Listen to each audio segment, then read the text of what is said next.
¿Qué tal, nocturnos? ¿Cómo están? ¿Están listos para no dormir esta noche? No olviden suscribirse para seguir creciendo como comunidad. Hay lugares donde la muerte no es el final del tratamiento, sino el inicio de una condena eterna.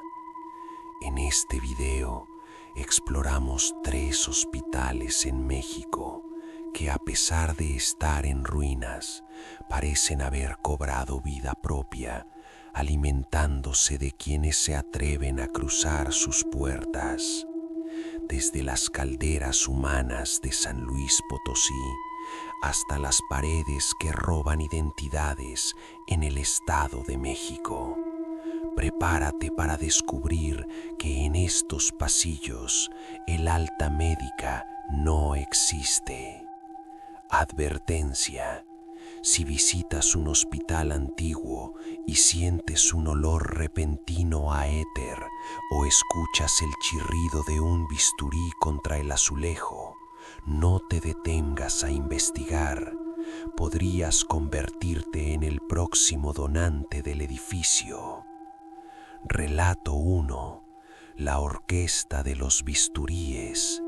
Antiguo Sanatorio Ferroviario, San Luis Potosí. Este hospital fue construido para atender a los trabajadores del ferrocarril, hombres curtidos por el acero y el vapor. Tras su abandono, se dice que el sonido de las máquinas nunca se detuvo. Un estudiante de arquitectura, fascinado por la estructura industrial del edificio, entró una tarde para medir los techos altos del quirófano principal. En el centro de la sala, sobre una mesa de acero inoxidable picada por el óxido, encontró un estuche de cirugía completo. Los mangos de los bisturíes brillaban como si acabaran de ser esterilizados.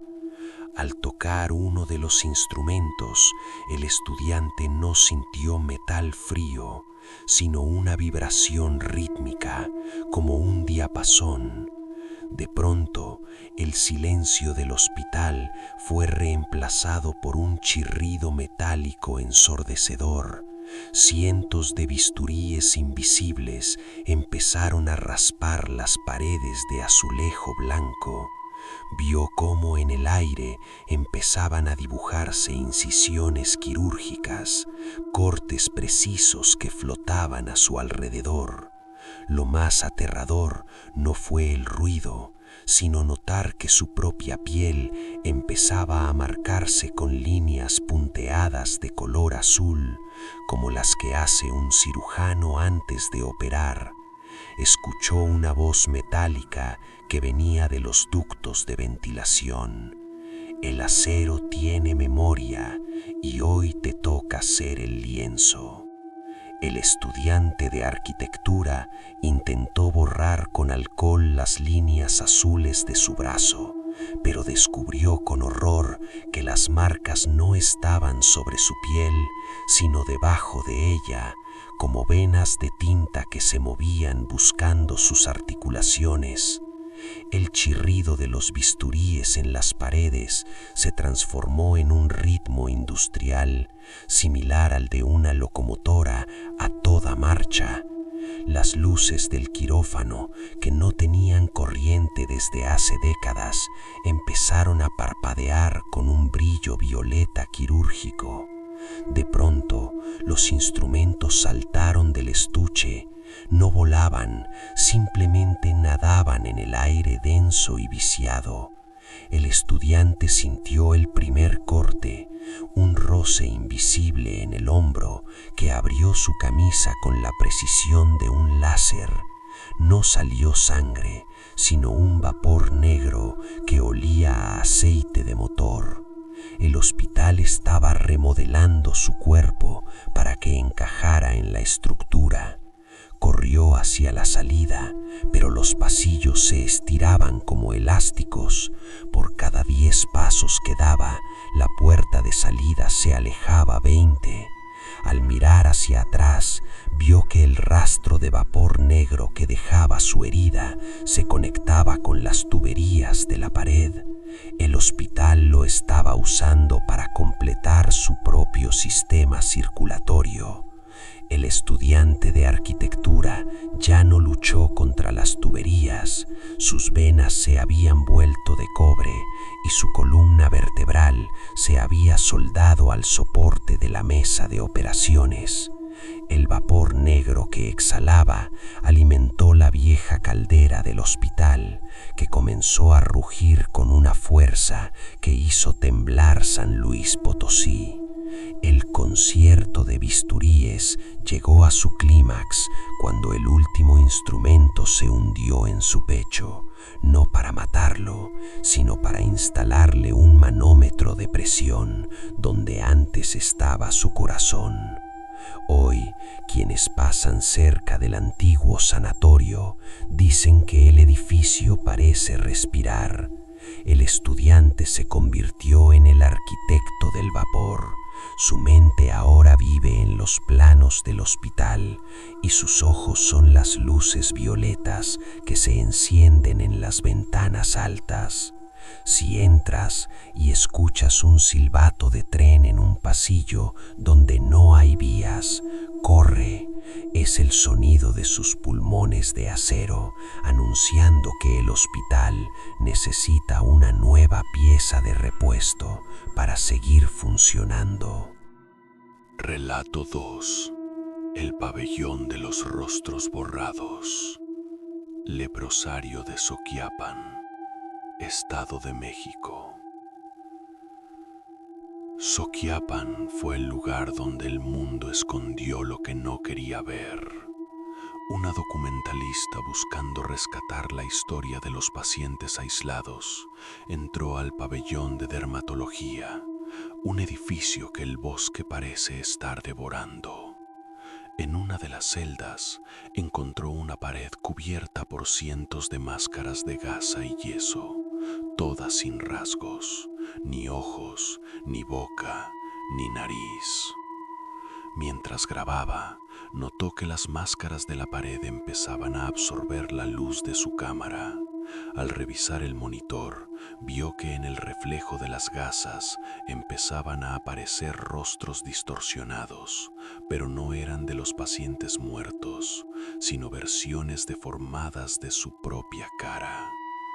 Sintió que sus facciones se volvían pesadas, como si su piel fuera de cera caliente derritiéndose hacia el suelo.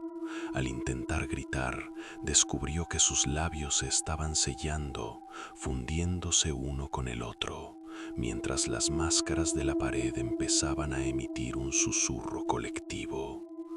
Aquí la identidad es un lujo que la enfermedad nos robó. Gracias por traernos una nueva. La mujer se dio cuenta de que su rostro ya no le pertenecía. Estaba siendo repartido entre los muros del pabellón. La documentalista intentó usar la luz de su teléfono para reconocerse en la pantalla, pero la cámara frontal solo captaba un óvalo liso y blanco donde antes estaban sus ojos y boca. Su piel se sentía ahora como masilla fresca. Podía moldear sus mejillas con los dedos, pero no lograba recuperar su forma original. Las máscaras de gasa en la pared empezaron a despegarse y a flotar hacia ella, como pétalos de una flor marchita. Cada máscara que la tocaba le susurraba una vida diferente, el dolor de una madre aislada, el odio de un niño abandonado, la soledad de un anciano sin nombre. No solo le robaban el rostro, le estaban inyectando recuerdos ajenos hasta que ella ya no supo quién era la que sostenía la cámara. Intentó correr hacia el bosque, pero las ramas de los árboles que entraban por las ventanas tenían ahora la forma de manos vendadas que la sujetaban con delicadeza, como si no quisieran dejar ir a su nueva colección. La identidad de la mujer se estaba diluyendo en un caldo de cultivo de desesperación colectiva. La documentalista dejó de ser una persona para convertirse en una superficie. Su cuerpo se volvió delgado y flexible como una venda de gasa, extendiéndose por toda la celda hasta cubrir las paredes por completo. Las máscaras de yeso finalmente encontraron un hogar en su piel. Ya no tenía un solo rostro, sino cientos.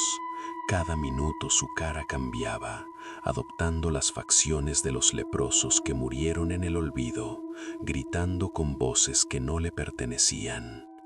Su cámara fue encontrada semanas después en la entrada del pabellón. No tenía fotos de la estructura, sino miles de retratos de la misma mujer, pero en cada uno tenía una expresión de dolor diferente, como si estuviera intentando recordar quién era entre tantas identidades robadas. En Soquiapan, la neblina ahora tiene una textura extraña, como si estuviera hecha de hilos de gasa. Dicen que si caminas por ahí y sientes que tu propio rostro se afloja o que tus facciones se deslizan, es porque la documentalista está buscando una cara fresca para descansar de las 1000 que ya carga. Relato 3. La cirugía de la eternidad. Hospital de Sangre, Guanajuato. Ubicado en las entrañas de Guanajuato, este hospital atendió a los soldados de la Revolución sin más anestesia que el mezcal y la voluntad. Un explorador urbano bajó hasta el nivel más profundo, donde la humedad ha creado una capa de moho negro que parece pelaje.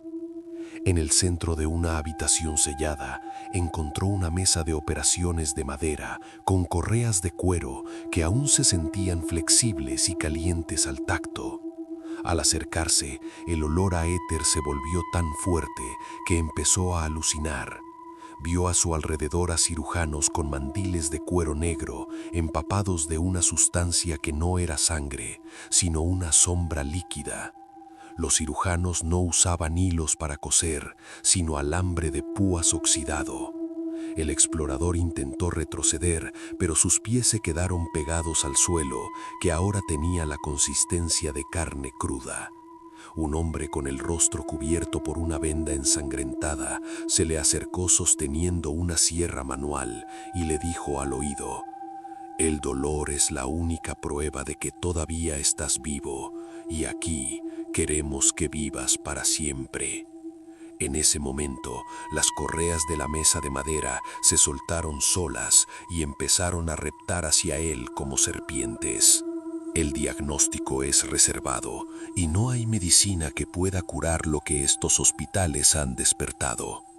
Las correas de cuero se cerraron sobre las muñecas del explorador con una fuerza que hizo crujir sus huesos. El hombre del rostro vendado comenzó a girar la manivela de la sierra manual, pero el sonido que producía no era el del metal, sino el grito humano constante y monótono. La sombra líquida que goteaba de los mandiles de los cirujanos empezó a subir por las patas de la mesa de madera, envolviendo el cuerpo del explorador como un capullo negro. Sintió el primer piquete. El alambre de púas oxidado empezó a coser su sombra directamente a la madera de la mesa. El dolor era tan real que sus sentidos se bloquearon, pero la voz en su oído no lo dejaba desmayarse. «Aquí no se duerme, soldado. El dolor es el único hilo que te mantiene unido a este mundo». El explorador vio cómo su propia sangre, al caer al suelo, era absorbida instantáneamente por el moho negro, que empezó a brillar con una luz roja enfermiza. El hospital estaba usando su agonía como combustible para iluminar las plantas inferiores que el sol jamás alcanzaría. El tratamiento ha comenzado y las puertas se han sellado por dentro. Ya no son visitantes. Son pacientes de larga estancia. El explorador urbano fue cosido con tal precisión que terminó por fusionarse con la mesa de madera y la sombra líquida del suelo. Los cirujanos de la Revolución no buscaban matarlo, buscaban un donante eterno. Descubrieron que su agonía generaba una energía tan pura que podía mantener los pasillos de Guanajuato iluminados por un siglo más. El hombre del rostro vendado le quitó las correas, pero el explorador no se movió. Su sombra ahora era el ancla que sostenía los cimientos del hospital. Ahora él es conocido como el enfermero de negro. Se le ve en los niveles más profundos sosteniendo la sierra manual y el alambre de púas. Su humanidad se evaporó, dejando solo la función que el hospital le asignó: asegurar que nadie que baje a las catacumbas muera rápido. El dolor es su moneda y el hospital es su banco. Si visitas Guanajuato y escuchas el sonido de algo metálico arrastrándose por el túnel de un hospital antiguo, no es una rata, es el explorador buscando a alguien que le ayude a cargar con el peso de la eternidad. Los hospitales abandonados de México no son ruinas, son organismos que han aprendido a sobrevivir sin médicos. Se alimentan de la curiosidad y se reparan con la carne de los incautos. El alta médica no existe aquí, solo el olvido. ¿Te atreverías a pasar una noche en el pabellón de Soquiapan? Déjame tu respuesta en los comentarios y suscríbete para nuestra próxima serie de investigación.